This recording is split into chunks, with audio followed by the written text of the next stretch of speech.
everybody. Welcome back to Jaunts. With me today, I'm doing something a little different. I've never done this before. Talked with somebody who lives in a historic and haunted house. So this is going to be good.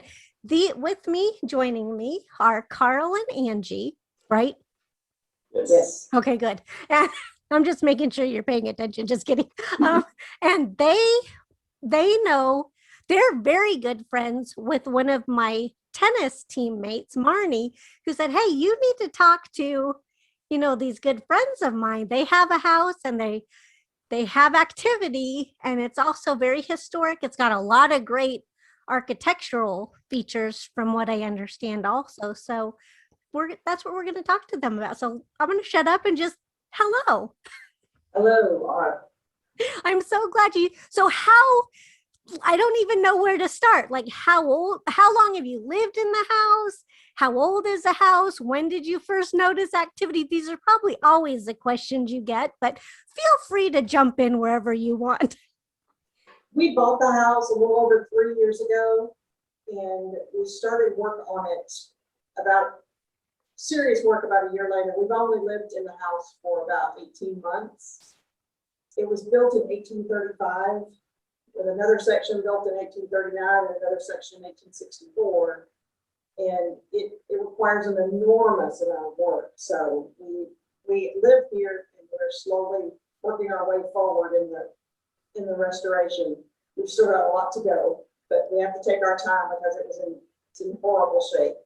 But it does have such an amazing history that we wanted to save it, even if it took us 10 years to get it finished. Oh my gosh. We've renovated several houses, both our fathers were contractors, so we know how to do the renovation, and every house except for one that we built, or that everyone we've ever lived in has been something we renovated, and we had one new one, that was our last one. So we got rid of that one and said, we're gonna find an older home. Angie wanted antebellum, so this is our first antebellum home. And it's probably the oldest home. It's the worst shaped home. It's the biggest. But it's the biggest home, which we didn't really want per se, but that's just the house we found. So and it also his story was huge. So that helped us a lot to be able to see that, and just knowing it was in such bad shape. We knew we could afford it, especially being in Columbia, Tennessee. It was just a much better deal than if we tried to buy it. We'd owned a house and renovated a house in Franklin, and that would have been out of reach to have bought a house this size for us in Franklin. So it's almost 6,000 square feet. That's why it's taking forever. It's not a house, it's a mansion. Yes.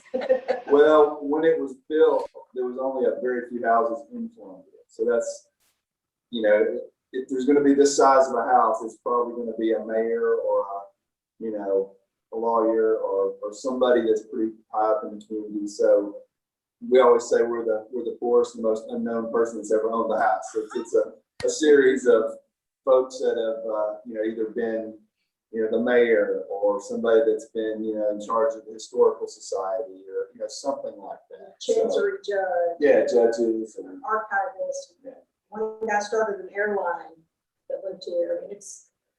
We found out that in the room we're sitting in now that we knew some folks that lived here. We had no idea what their history was, but living in this room, the house was broken up into apartments at one time. And when we tore some baseboard off in here as we were restoring this room, we found some Christmas cards that somebody had kind of dropped probably behind their desk, and one of them was actually still in the envelope, like she was trying to go get the address because she didn't have their complete address. They had her name on the inside, and her name was Aileen Queener, and I didn't think anything about that until another friend mentioned that she knew her as Aileen Queener Massey. When she grew up, she was married to Jack Massey, the man who franchised Kentucky Fried Chicken. He's the co-founder of HCA, one of the richest men in Tennessee. And I thought, well, and her Oh my gosh. family member, modern day family member, was actually renting part of our house as an apartment when we bought it. And so he was living in the house that his grandmother and his great aunts had lived in and had partially owned. The history is all very gray. We've got a lot of facts and a lot of names, but sometimes, you know, the dates are a little, they don't always line up, or who lived here when, or things like that. So there's a lot of that. The house that's 185 years old, you've got a lot of owners, you know, for the most part. You've got a lot of people that have lived here, especially when it was apartments. A lot of people have lived here. Also in this room at one time, Alvin York's grandson lived in this room. His name was Woodrow Wilson York, and he lived in this room where we're sitting. And his brother lived in a His different brother apartment. lived in the apartment next door of our house. So we do know a lot about the house because the MTSU has an amazing Center for Historic Preservation, and they did a historic structural report on the house for us, where they did a lot of research of everyone that lived here, and every time the house changed hands and things like that. So that helps us a lot to kind of verify some things. And then they talked about the architectural style and all of that kind of stuff. But even so, it stumps them because this house is a very strange house. They were excited to come do the house, just because of all the history and especially Civil War history. So it was a Union headquarters, and you know, we've heard of generals being in the house, and we've also heard it was a hospital for the Union soldiers. So there's a, you know, when you say history, there's probably been 2 or 3 former or future presidents in the house, you know, things like that. So a lot of the stories that you hear, you know, you take them with a grain of salt until you find a little bit more proof. And we're continually finding little bits and pieces of proof of who lived here and why and what years. And, you know, again, it's in 3 pieces, that 3 different years it was built or added on to. And now in that tradition, we've added on, because it's an older house and there was not a kitchen per se that was attached.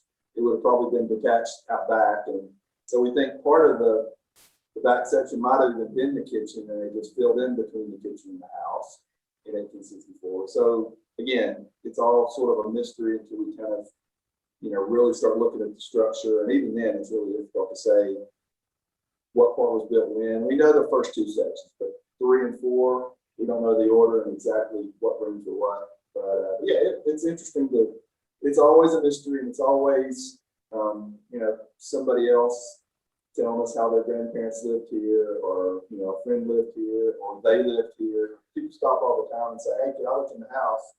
I used to live here when I went to school. And it's where I teach, where I work at college, there are people that came here and said, yeah, I went to school there and I was an athlete, and this was athlete's housing. So it's like back in his apartments. We think it was at one time it held 6 apartments. Oh By my the time gosh. we bought it, the apartments had been torn out because a man he'd done that portion of the restoration, and then it had stopped. He just Which was great for us, Yeah. because, I mean, that was one more thing we didn't have to do, tear out and open up. But, you know, you can see all the, you know, the leftovers where, I mean, he took the walls out, but you can't fix a place across the floor where there was a wall. You can see where that history was. So, you know, and it's fine that everything about the house shows its age or shows a different piece of construction. So it's kind of nice, and we don't try to hide any of that. You know, we just kind of, you know, make it as livable as possible. And that's what we're trying to do. We're trying to make it into a space that is livable, but we're also, our addition, we were painstakingly honest about it, and we made it to match the rest of the house. So we added the kitchen, we added a bathroom upstairs, we added a little bedroom upstairs, and those all have 12-foot ceilings to match the rest of the house. And they have the same woodwork and, you know, the same type wood flooring, and the windows, we had them built new, but they were made from wood, and they have weights in them just like the old windows in the front. So, you know, but it looks a little different. You can tell it's new, and that's what we wanted. We wanted to be an homage to the old, but not so, you know, we want it to be livable, but we also want it to look pretty, and to just everybody to walk through it seamlessly and think, oh, this could have been, you know, just the next room, but really, you know, it's a brand new room. So that's kind of where we've been. And we'll be working for a long time to really renovate all of it. We're just trying to get sections done. We moved into a small one-story section that we call the apartment. People, when you think of apartments, you don't think of an 1864 as an apartment, but that was the new section.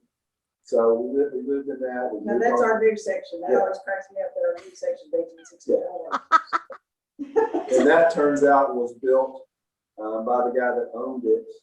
He was a member of the Confederate Congress. And during the Civil War, he had a plantation just outside of town. And when the Union troops came to town, they burned his plantation. And they had commandeered this house. And they'd already commandeered this house as their officers' quarters. So he came back and said, I want to move back into my house. And they said, no, but if you want to build on an addition, you can live here. Wow. And so that's the 1864. We always section. say that's gotta be the strangest bedfellows, because it was the Confederate congressman and the Union general was living in the same house. In his house. In his house, yeah. So it had to be bizarre.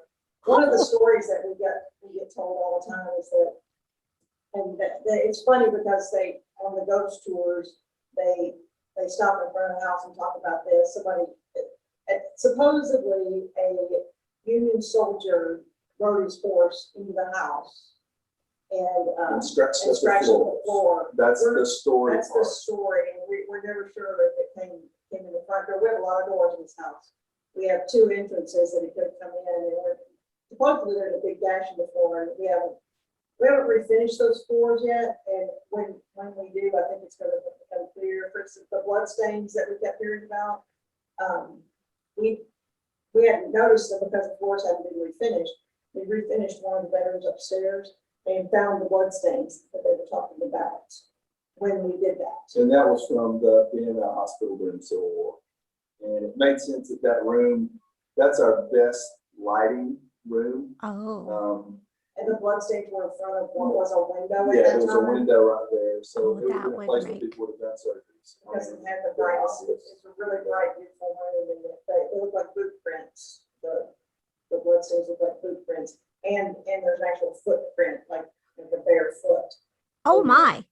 So it was very interesting. When we put the polyurethane on there, they kind of blended It it. actually blended it a little bit, but Well, we had got to do, pictures before. we got pictures of it, but we also had to do, that's the kind of thing we do. You know, we make it where there's not going to be splinters, and you know, it's got to be where we can live in it. But there's always that edge of we don't want to take too much off of it. So it's kind of a tightrope we walk to renovate it and keep it. You know, we don't want it to look new. You know, we want it to look old, but we also want to make sure, you know, things are sealed up and there's not, you know, weather and you know, air coming in and stuff like that. So Oh gosh. it's kind of a constant battle. But the house is, like I say, one whole section is brand new, and then one section has been renovated for years, and then you know there's kind of a couple. The front section, nothing's been touched in a long time, and then there's kind of the middle is where we're working right now, and we're trying to get that up to, you know, for us to live in, to be comfortable in, you know, but still look, you know, look like it would have when it was new, but yet, you know, everything's nice in it with nice electricity and nice plumbing and, you know, a little bit more insulation and things like that. So, but yeah, we're still planning to not finish the front up at least for a while. We've found an extra business up front because when we moved in, a friend of ours, filmmaker, screenwriter, he said, you know, people would pay a lot of money to film in the house, this house. He said, because it's got the high ceilings, it's got the history, the look, you know, the feel of a beautiful house that nobody's ever finished. Wallpaper peeling off the Yeah. walls. Wallpaper's off the walls. Plaster with big cracks and that kind of stuff. You can see the brick. All the house has got brick interior and exterior walls. So every wall is about 3 bricks thick. So, you know, Even inside. even inside. So when you walk between 2 rooms, there's a wall that's that thick. You know, most Wow. walls in houses are 2x4. Well, these are almost 12 inches thick. So, which is sturdy and great, and it looks really cool if you're.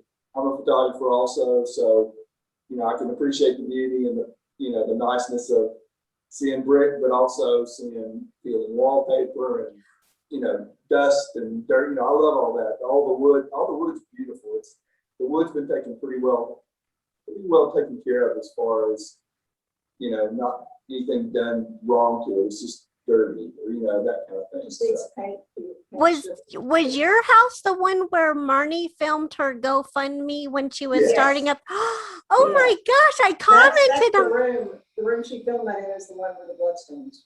Oh my we- goodness.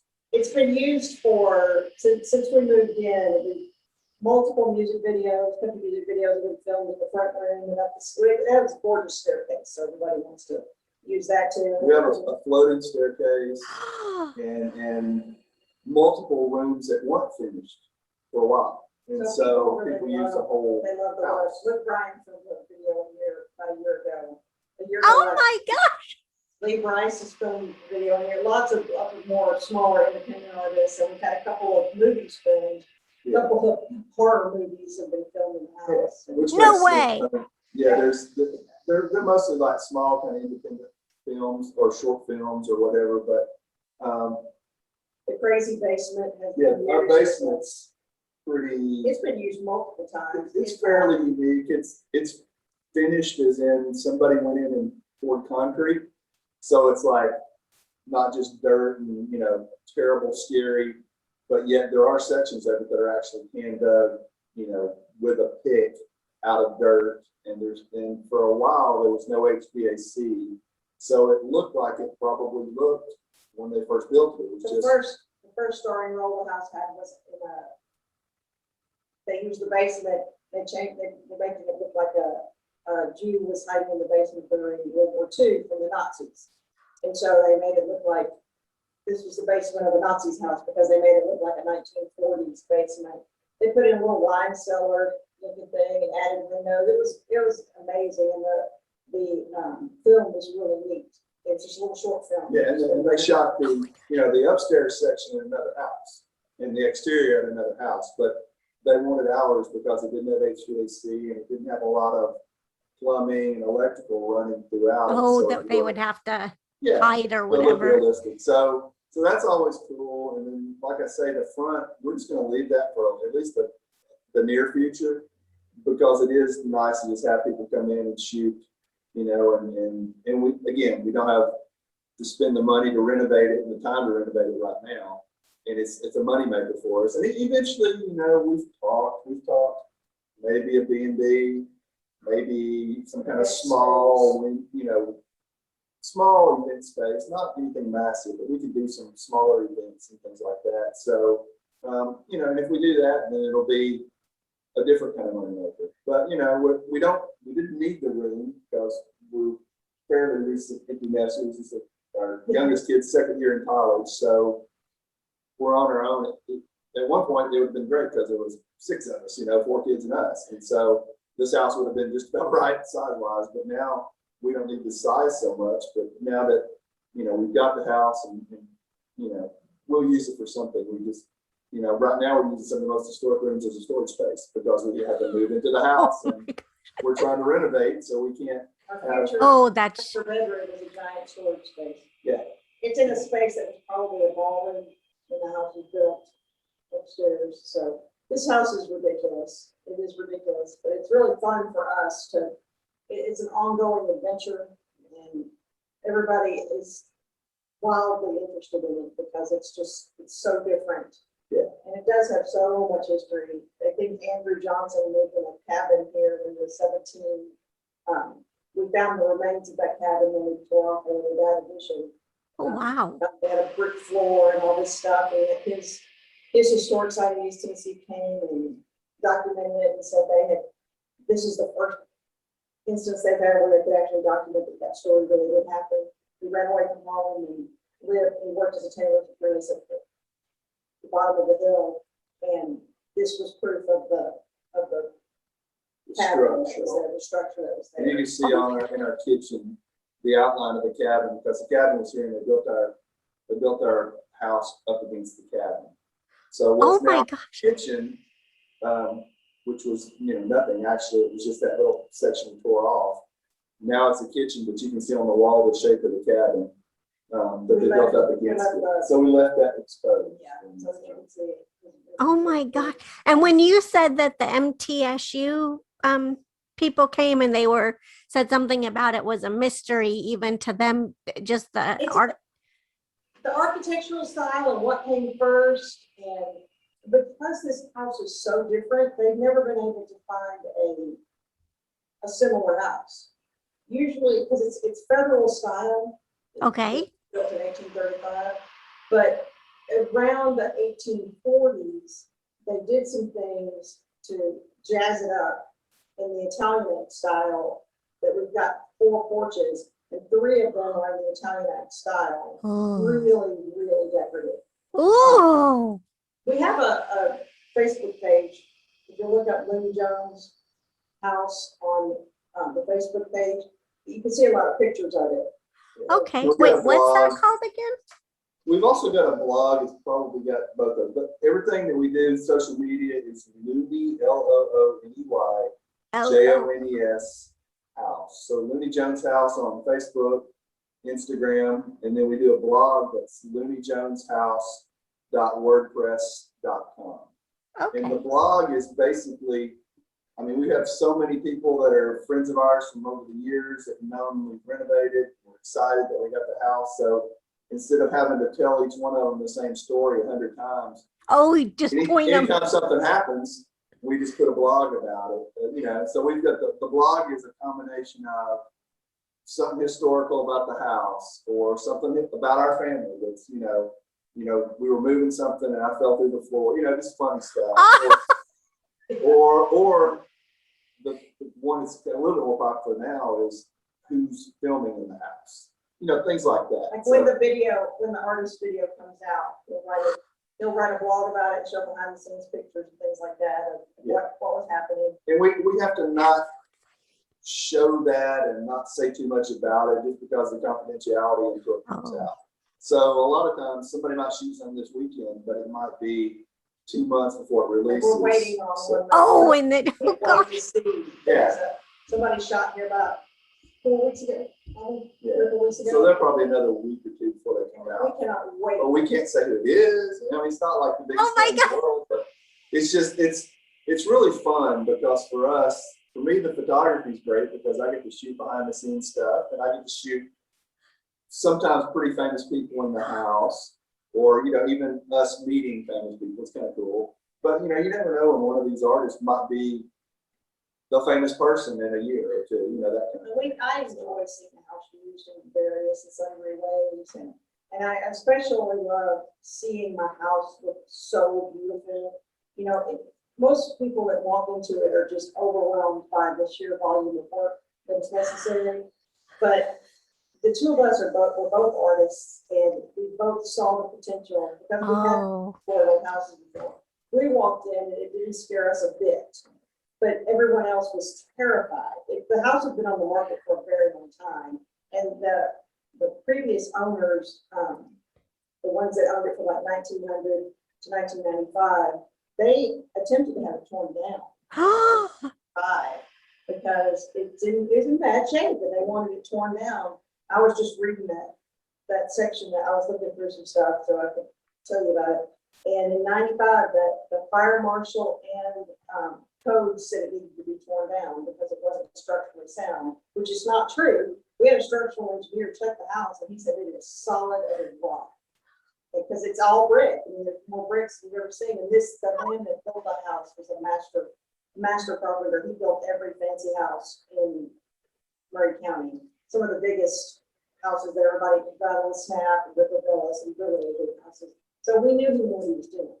And he did a magnificent job. Our carpenters would just wander around the house and just about cry.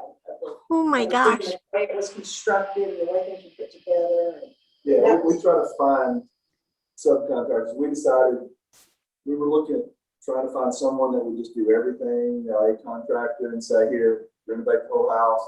But it came down to, for us, we were really trying to find people that cared about the history and didn't want to just go in and get everything and start over. And make it all new and make it, you know, perfect. So we decided, and so we ended up being the general contractors ourselves. And then we hired, and we've gone through so many subcontractors, you know, trying to get the right people. You know, every time we would hire anybody, it would usually take 2 or 3 different steps to find the best one at doing it. You know, oh, we found a plumber. Oh, we like this one better. Oh, well, this one didn't show up. Oh, what about this one? And so we finally got a good list of every subcontractor now because we've gone through that. And so it's kind of nice, but our guys that did the construction, did the addition, they were both very knowledgeable about the story, and they really cared about the house. And like they would sit around while eating lunch and talk about, you know, construction principles. And after work, they would walk through the house and look at, you know, windows and window treatments. It was very cool to see them be so excited about our house. When we were looking for trim that matched the old house, they would come tearing in here saying, look what I found, look what I found, this is amazing. And that was a real gift to us to find. I think they love the house as much as we did, and that was a real gift. And they respected the fact that Carl and I could do a lot of this stuff. Yeah. Because we're both children contractors. We get a lot of that from all the subcontractors when they say who did this or who did that, and we're like, well, we did that. And we're like, oh, really? They were willing to let us do the parts that we could do. Yeah. And honestly, the things that we do really well. And it's just things that, you know, some people are going to be better at, but we don't mind, you know, paying to do that. Yeah, we're not plumbing anything, and we're not electrical. No.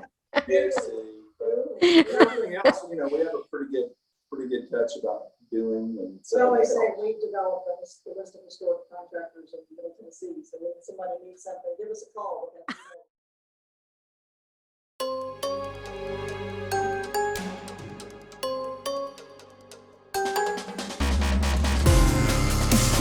a lot of people do it where they take and they'll tear everything out. That's their first step, and then they'll redo one part of it and do all the plaster or do all the electric, do all the plumbing. And we're more about, let's do this one room, you know, and then get that finished, and then we'll go do the next room and get that finished. And so that way, it's more of a manageable thing. Because if we had torn everything out and started back, it would take us forever. And then it would cost us 10 times so much to do all that. So as it is, we move from room to room, and then we get a finished room out of it, you know, not too far into the process. So it's nice to be able to go, oh.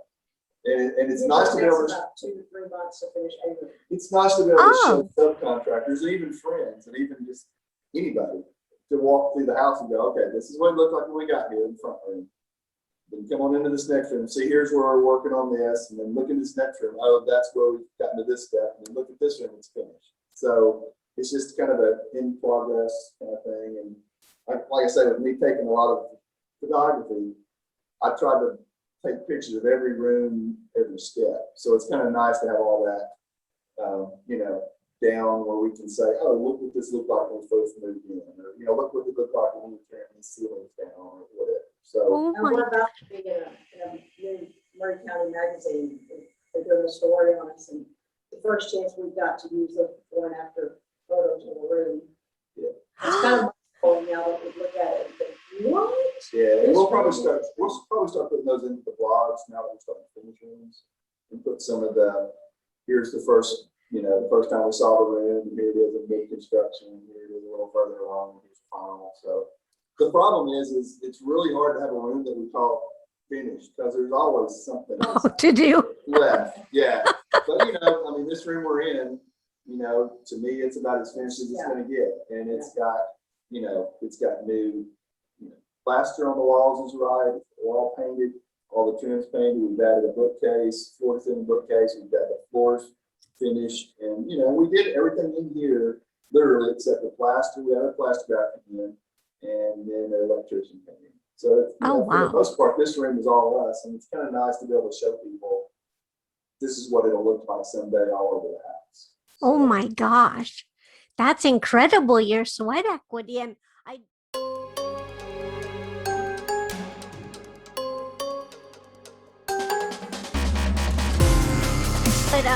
I just wondered if you had, what was the parent, like how did you know when you bought it that it had rumors of being haunted, or did Yeah, I you? mean, it has, there've been newspaper articles written about the house, and the header is always that a ghost inhabits this house. And we used to joke when we were looking at buying it. Carl kept saying, if somebody's died in there, I can't live there. I'm buddy. It's 185 years old.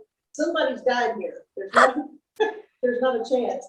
We do know that the first owner, his wife died, and I believe in childbirth. Oh. David Looney was his name. That's why we call it the Looney Jones House. His wife Oh, died in childbirth, and that's why he left the house, supposedly. And he sold the house It within was only 4 years after it 4 or 5 was built. years.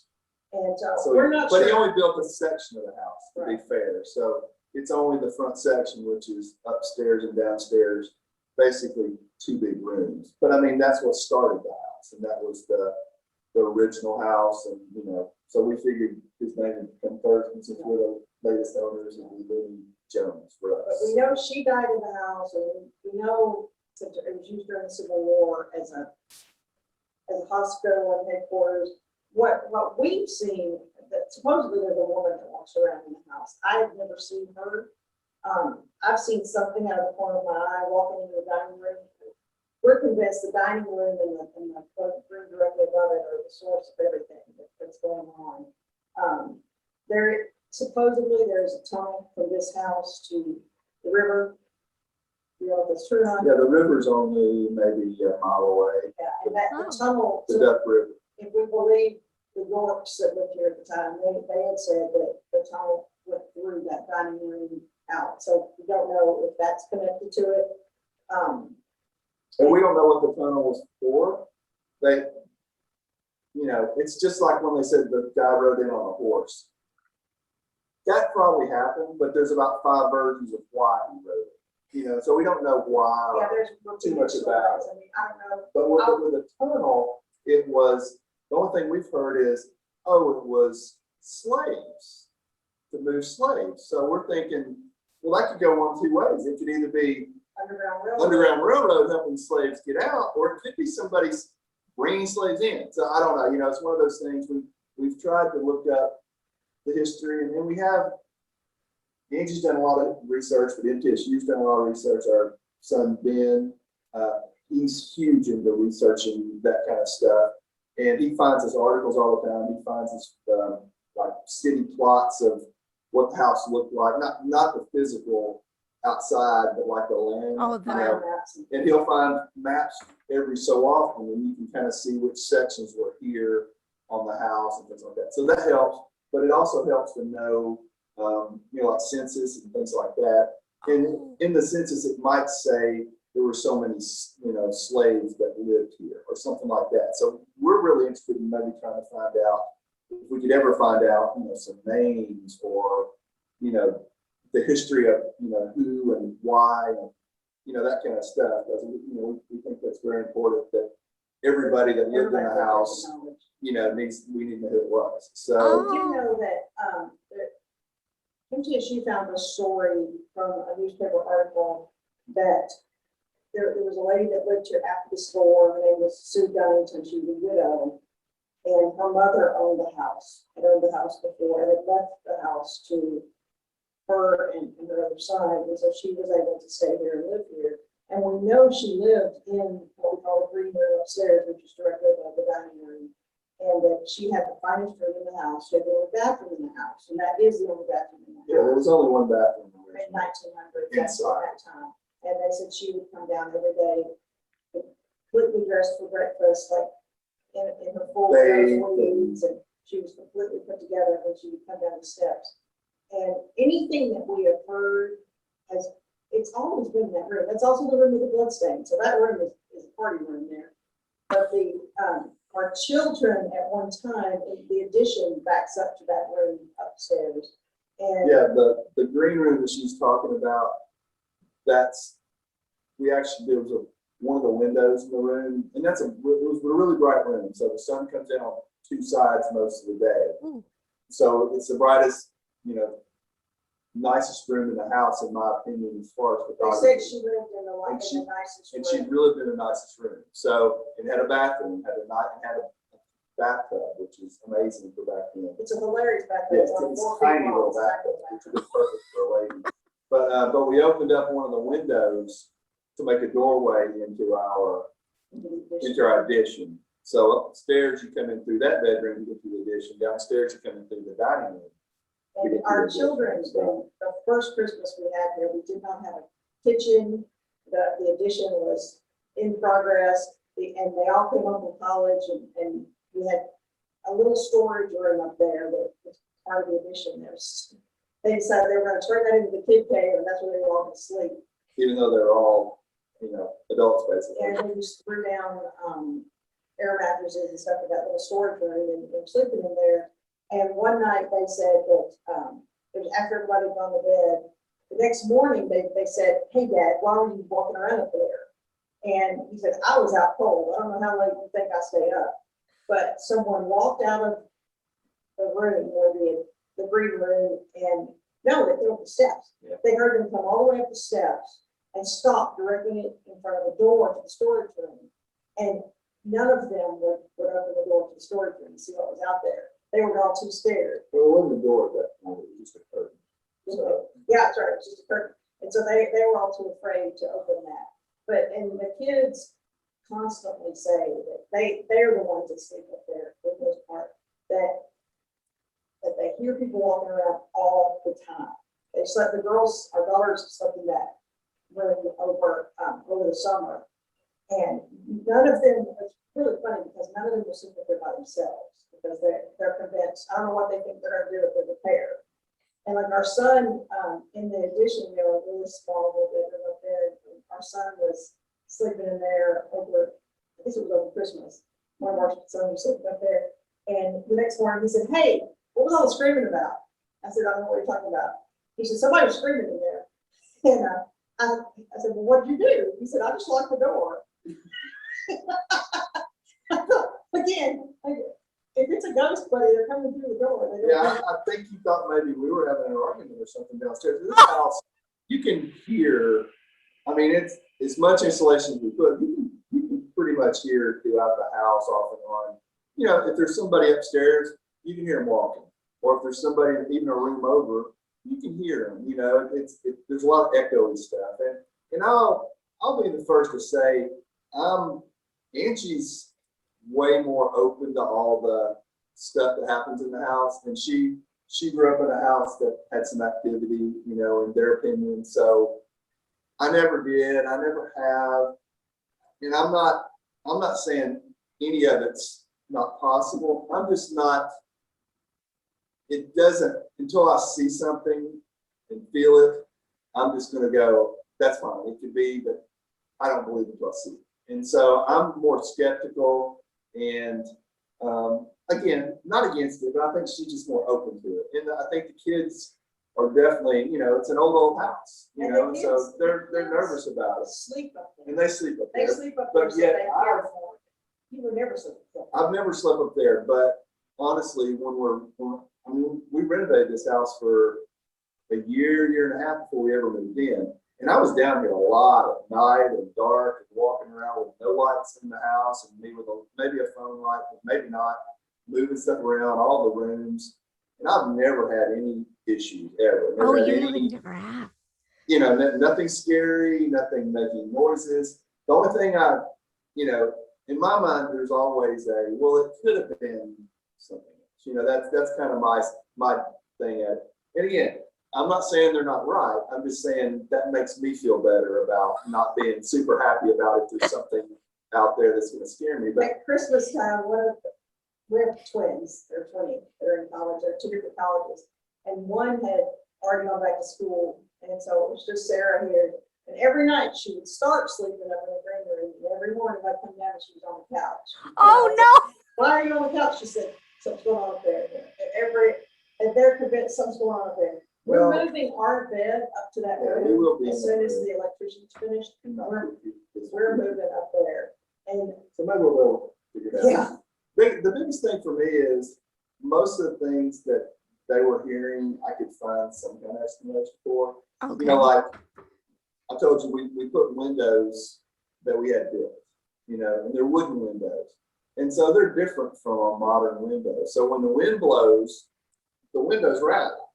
And to me, it could be, oh, well, you know, that could be somebody, sound like somebody walk, you know, bump, bump, bump, you know, to me. Okay. But again, they're all of that mindset of, they're more apt to say, oh, it's something else because it's an old house and it's haunted and whatever. And I'm more like, okay, until I see it, I'm not going to say that. But, you know, I definitely. He's the total skeptic in the house. The rest of us have all just accepted it. And just, But I do believe, I believe each one of them have heard something and you know, I know there's something that's doing some of that, whether or not it's literally squirrels or the I've heard wind or people whatever. talking, and he'll go, oh, it's just somebody outside. You know, Yeah. I will hear music occasionally, and he'll go, oh, that's somebody driving by with their. And honestly, where her office is, we're in her office right now, she's sitting by a window and you can hear people talking on the street and we're 50, 60 feet from the street. So it is possible for some of that. But we've also heard people, the ones that I tend to hear and put a little more stock into thinking, well, okay, I guess it probably is something, is people that used to live here, you know, and there'd be somebody that said, oh yeah, have y'all heard the baby crying? And I'm going, Yeah, that's going, supposedly the room that what we're baby? about to have So, plastered and the electrified one and everything. directly Directly above above us. The folks that lived here, the people that eventually, the lady that eventually married the richest man in Tennessee, her niece came by and it was telling us that they always talked about a baby crying in that room. And we do know that the people that lived here for the longest time were Flemings. They bought the house in 1854 and they lived here until the early 20th century. They only had 3 children out of 12 make it to adulthood. Oh, So wow. so we know there was a lot of, And there were 3, married 3 times, and one outlived him, but the other 2 passed away. So, Oh, wow.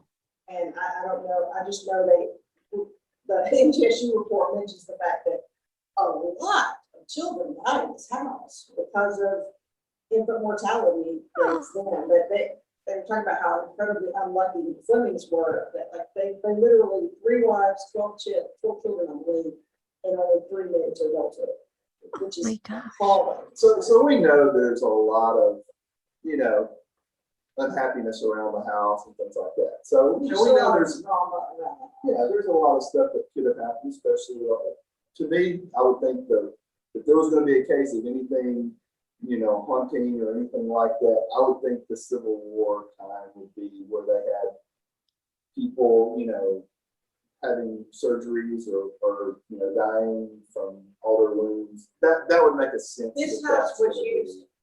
after battles, after they had done the triage for at the battlefield, like the Battle of Franklin, of the soldiers that were in the Battle of Franklin and were injured, severely injured, they would bring them down here to recuperate. Oh, Finish, because the Union occupied Columbia for most of the war. So they would bring soldiers who were injured elsewhere here to finish their treatment once they could travel and things like that. So wow. There's a house just up the street that's known as a doctor's house. So there was a doctor that was literally within 1 house or 2 houses of this, and it's an older house than this. yeah, And it's supposedly the most haunted house in Columbia. So, you know, it's one of those things, I guess, if you're open to stuff, you can probably hear it and, you know, maybe more in tune. And if you're not, maybe gracefully, I'm not having to hear that and making me, you know, the nervous wreck. But I mean, the guy that lived in the section that we call the apartment, again, he was one of the grandnephews of the lady that lived here. And he lived here for a year, and he said, I've never seen anything, and I've not heard. So that was, for me, that was good, because I didn't want to hear and see all this stuff. But, you know, again, I think if you were someone that thought, you know, oh, I'm sure it's haunted, and I'm just going to sit here and listen, I'm sure there are things that you would hear.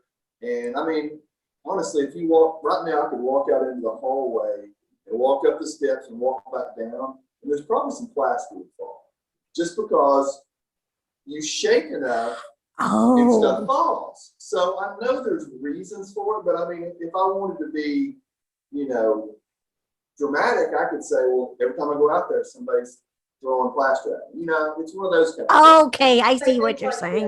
this fireplace that we're sitting in front of, right after we bought the house, but 2 days after we bought it, after we closed on it, we had an open house for all of our friends to show just what a mess we just purchased.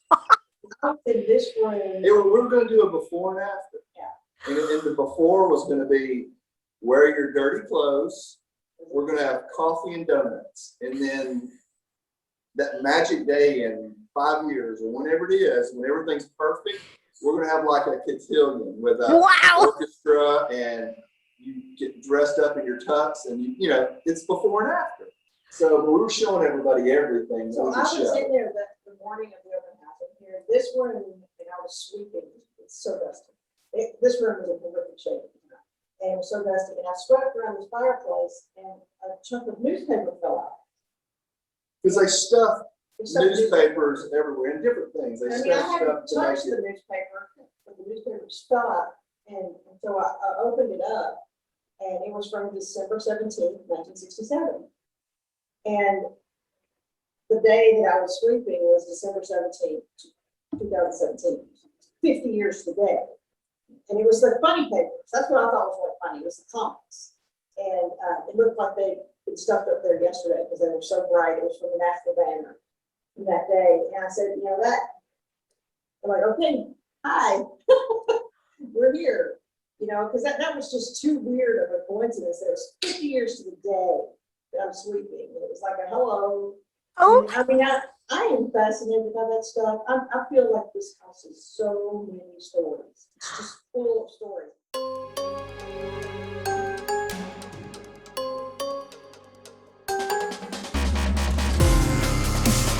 Somebody knocked on the front door and Which is, it used to be we'd work on Saturdays and Sundays. We go to church on Sunday morning, come here, work all Sunday afternoon, all day Saturdays. And then we would go home, and, you know, sometimes at night, like if I worked at the school down, you know, the road, I'd come by here on the way home at night and work a while, and then go back. We lived in Thompson Station at the time. okay. While we were renovating it. And so Angie was up there, so she wouldn't get to come down there much. But on weekends, we'd be here all day Saturday. We'd go to church Sunday morning, come over to Sunday afternoon, and that was our time to be here. But we almost couldn't get work done because so many people were knocking on the front door and saying, hey, I used to live here. Hey, my aunt used to live here. Hey, can we see the house? Can we, you know, oh, I see that you're working on it. Oh, did you buy it? Oh, welcome to the neighborhood. Oh, you know, all this stuff. So this was just a random day. Somebody knocked on the door, we went to the front, and it turned out it was a man that had run, his son had run track with our son. And he was a metal detector fanatic. He was a metal detector. So he said, I saw that you were tearing up ground in the back because we were putting the addition. And he said, I wanted to see if you would mind if I used the metal detector a little bit. And we said, sure. Normally we would say no because we know him. didn't know. If you don't know somebody, it's kind of weird to let them do that because it's like you don't know if they're going to keep it or if they're going to not show you what they find or if they're going to dig up your yard or whatever. So we've had several people know, but we saw this guy. We're like, oh, hey, we know you. And he's like, oh, yeah, this is great. We told him the rules are when you find stage of the house. You can't take it home with you because if it was meant to be here, it's meant to be here. And so he was like, oh, I'm only in it for the chase. He said, I'm fascinated by finding something. And he put his, and he knew which one we were building the addition. So there was a lot of. We've already had a bobcat back there digging out, and that's where we found the Johnson cabin and all that. So, you know, we already had disturbed ground back there. We'd actually already put blocks for the footprint of what's our kitchen right now. Where our porch was going to be, they were coming in the next week for the porch. And I said, go start there. Yeah, we said, this is going to be covered up with a house. Really If you wait any longer, you're going to be crawling under the house to metal detect it. Oh. He put his metal detector down and instantly it hit, instantly. And they started digging around and we found a little tiny portrait. And it was a photograph. And it's called an ambrotype. And the reason the metal detector went off is because it is printed in silver and glass. Oh, wow. Put a little piece of black felt on the back so that you can see the image. It was actually a reverse image. Yeah, and it was a lady wearing all of her jewelry, every piece of jewelry she had. And we knew that, I started looking around and trying to figure out what it was. And ambrotypes were only used between 1850 and 1860. And so we were able to narrow it down to that 10-year period. And MTSU, I sent them a note, and I said, hey, we go down this weekend, because this was crazy. And they started looking into it, and they looked at all the different women that had lived in the house during those years, and this woman did not fit any of those. As And far as age. as far as the appropriate age. Right. And so they said, I would put money on the fact that that belonged to a Civil War soldier who was stationed in the house.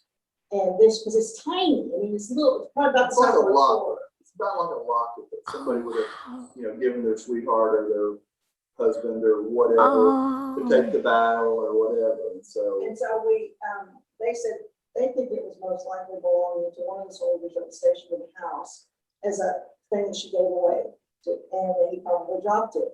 I mean, and it was, found it instantly. yeah, but we had a backhoe and a bobcat all over there. And it didn't crack, Thinking it would have, would have cracked it or broken it. Oh or my anything. gosh. But I love that you're a photographer and it Right. was a photo. I mean, it was something to do with that. That's And really that cool. was just amazing that we found it. And Channel 5 actually came out here and did a story about it because Well, they had the dual story of cool historic house, but then the metal detector guy found this and it was so old. So he's come back a couple times and he found something a every few time. things here and there. He found a little bell one time. He found a giant like iron finial that we don't know if it was a construction plumb bob or if it was finial on a fence or something. And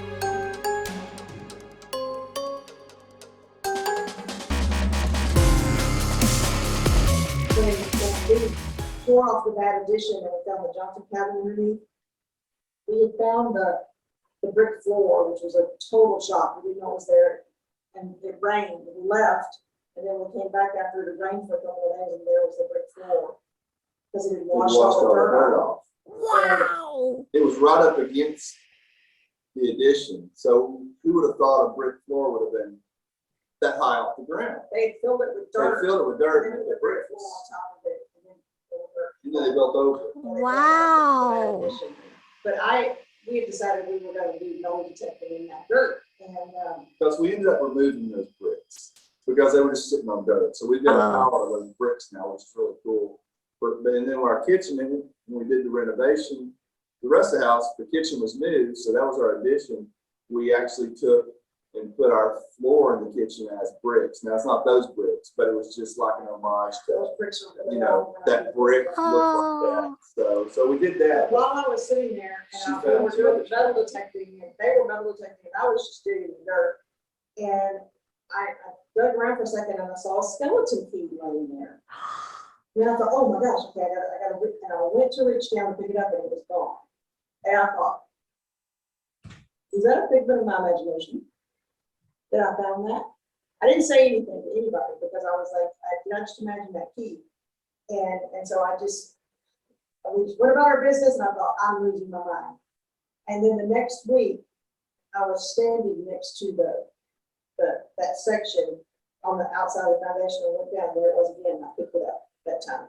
I thought, I'll be damned, there it is again. And it's a skeleton key that would have gone to that end to the house. And it didn't work on any of the doors that we had currently, but we know obviously it was one of the older doors in the house, and or it could have been on the cabin that was there that got torn down. So We found a ball head, we found a little cupid doll kind of head. our carpenter was outside one day and he was cleaning up.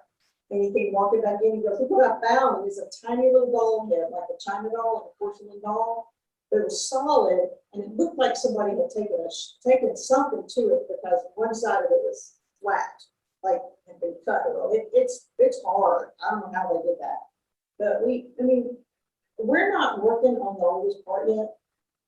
And when we do, the stuff we're gonna find when our son pulled down the ceiling in the room that we're about to put the plaster to work on. He pulled down the ceiling and he found a giant Dr. Pepper sign.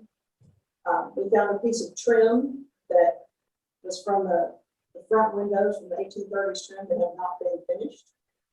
I mean, it's like an everyday adventure. We found all kinds of buckets in the ceiling where it was raining, and so it was leaking. And they had buckets up there, but obviously they redone the roof, and now there's just all these old buckets around, and they're old, like lard cans or like oil cans and stuff. Or we found a sign for a business that was down the street, and it has like whatever the address is, and it was like something, but it was half.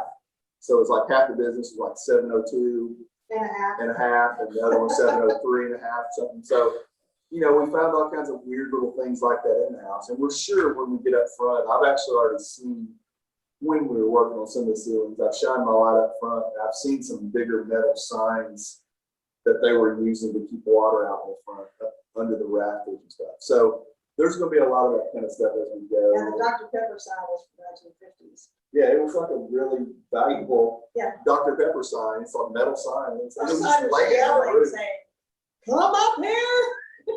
You're not going to believe what's in the room."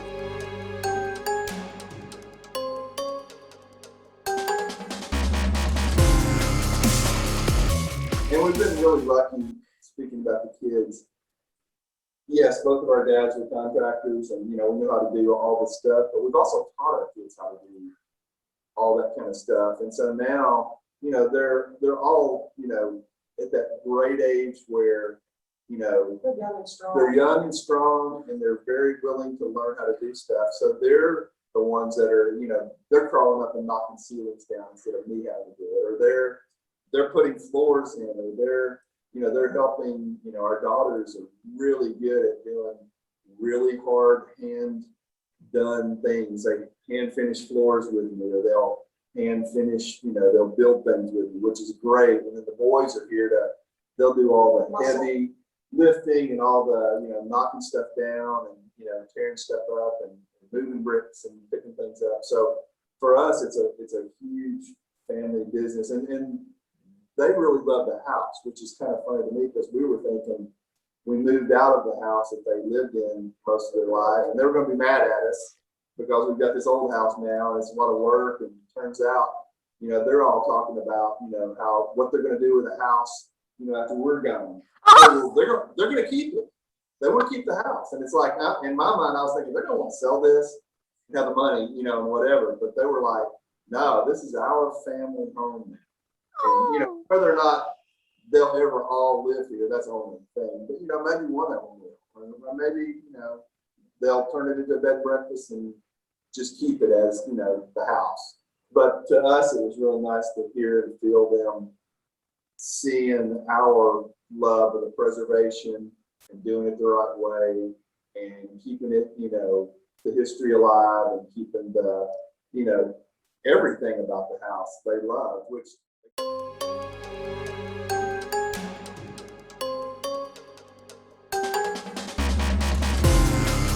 But then once they saw how much it's meant to us, that was great. I will say, they liked the house, they were interested in the house, but when they came home for spring break last year, and we said, hey, somebody's filming in the house on Thursday, and that was during their spring break. And as we all know, they never went back to school because of COVID. Yeah. But that was going to be the Thursday of their spring break, and they got home that weekend and we said, hey, somebody contacted us about filming on Thursday, and they were like, who? Because they had never seen anybody filming. yeah, they weren't here when anybody's And filming. they said, who's coming? I said, oh, Luke Bryan is coming. And those girls almost lost their ever-loving minds. They both said, you're lying to me. You're lying to me. And they were able to call their best friend, who was Luke Bryan fanatic, who I had never heard say anything other than, you know what Luke Bryan did today. I called her, and the three of them were drunk with joy that entire day. Like, I cannot believe this. And I said, ladies, how you feeling about mom and daddy over this house now? I said, he wasn't going to come to our house in the subdivision of Thompson Station sing a song. I said, no. So Luke Bryan hung out with me all day long. We stopped and talked to them, and they were just, whoa. Oh my gosh. They think we're extra cool now.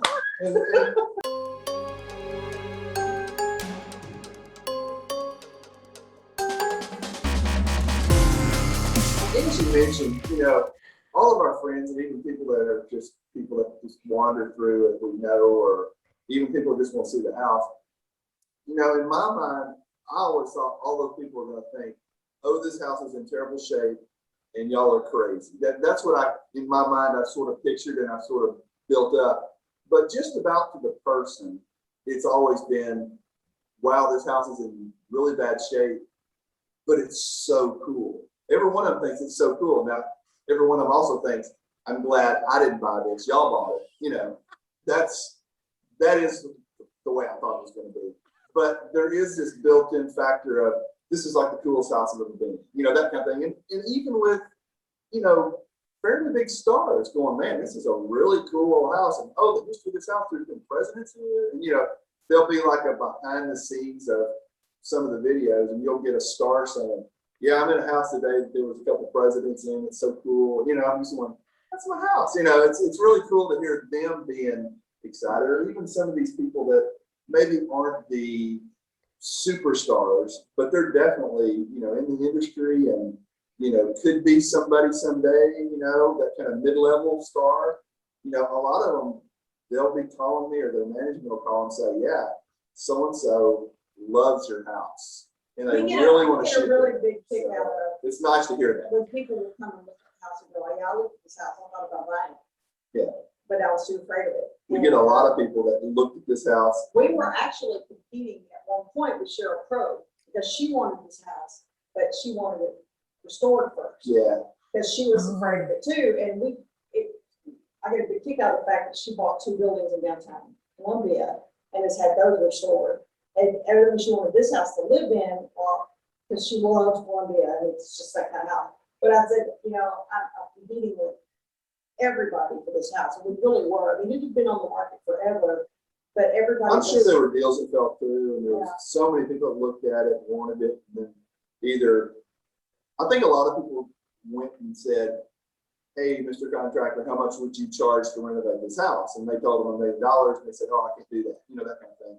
And for us, it was more, we could get into this house pretty cheap and then renovate it, and, you know, slow. I mean, and cheap is relative, but, you know, we could definitely do it less expensive than a lot of people. And then again, we don't have to have it all finished in the first week, or the first year, or the first 5 years, you know.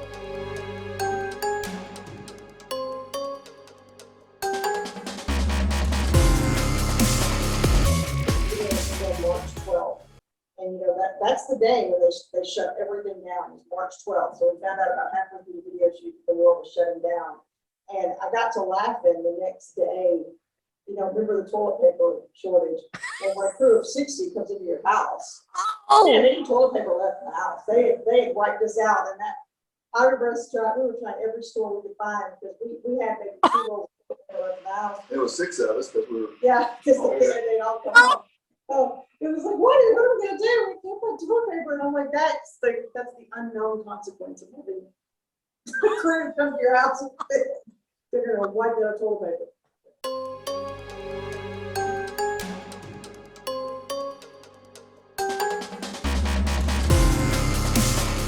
All right, well, let's get back to your night too. I'm sure Yeah, you too. Well, thank you both, Angie and Carl, and have a great evening. Thank you.